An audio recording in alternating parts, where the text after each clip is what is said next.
भगवान शिव को काम या कामेश्वर भी कहा जाता है, क्योंकि वे स्वयं मूल इच्छा है। आदिम इच्छा के कारण संपूर्ण ब्रह्मांड उत्पन्न हुआ। प्रारंभ में ना तो अस्तित्व था, ना ही स्थान था, ना ही समय, कोई दूसरा अस्तित्व नहीं था। अकेले शिव यानी ब्रह्मांड ने बिना हवा के सांस ली। इस मौलिक क्रिया को अस्तित्व में आना कहा जाता है।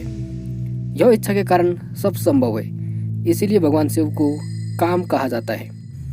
और उनकी गुणा करने की इच्छा से ब्रह्मा विष्णु सभी देवी देवता तत्व ब्रह्मांड आदि अस्तित्व में आए। पर ब्रह्मा शिव है और उनकी सृष्टि की इच्छा स्वयं शक्ति है, और शिव और शक्ति के मिलन के कारण पूरी सृष्टि जागृत हुई।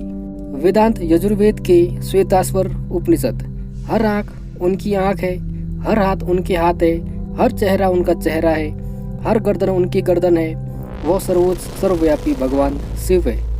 शिव से सार्वभौमिक आयाम उत्पन्न होते हैं जो प्रकृति से घिरे हुए हैं, और वे सभी के ईसा भगवान है, लेकिन फिर भी वे ब्रह्मा के रूप में अंतर्निवासी है।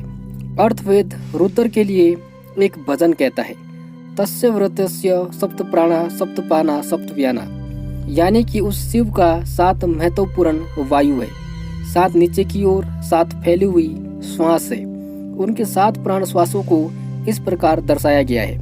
अर्थवेद के अनुसार अग्नि, सूर्य और चंद्रमा के रूप में जो प्रकट हुए हैं वे शिव है। उनकी पहली महत्वपूर्ण सांस जिसे ऊपर की ओर कहा जाता है यह अग्नि है। उनकी दूसरी महत्वपूर्ण सांस जिसे परिपक्व कहा जाता है वह आदित्य है। उनकी तीसरी महत्वपूर्ण सांस जिसे अप्रोच कहा जाता है वह चंद्रमा है। उनकी चौथी महत्वपूर्ण सांस जिसे व्यापकिंग कहा जाता है वह पावनमान है। उनकी 5वीं प्राणवायु जिसे स्रोत कहा जाता है ये जल है। उनकी 6ठी प्राणवायु जिसे प्रिय कहा जाता है ये पालतू जानवर है। उनकी 7वीं प्राणवायु जिन्हें असीमित कहा जाता है वे जीव है। उनकी 7 नीचे की श्वासों को इस प्रकार दर्शाया गया है। उनकी पहली नीचे की सांस पूर्णिमा का समय है। पूर्णिमा के बाद 8वें दिन उनकी दूसरी नीचे की सांस है। उनकी तीसरी नीचे की सांस अमावस्या की रात है। उनकी तीसरी नीचे की सांस अमावस्या की रात है। उनकी चौथी नीचे की सांस विश्वास है। उनकी 5वीं अधोमुख श्वास अभिषेक है। उनकी 6ठी नीचे की सांस बलिदान है। उनकी 7वीं नीचे की सांसें में यज्ञ शुल्क है।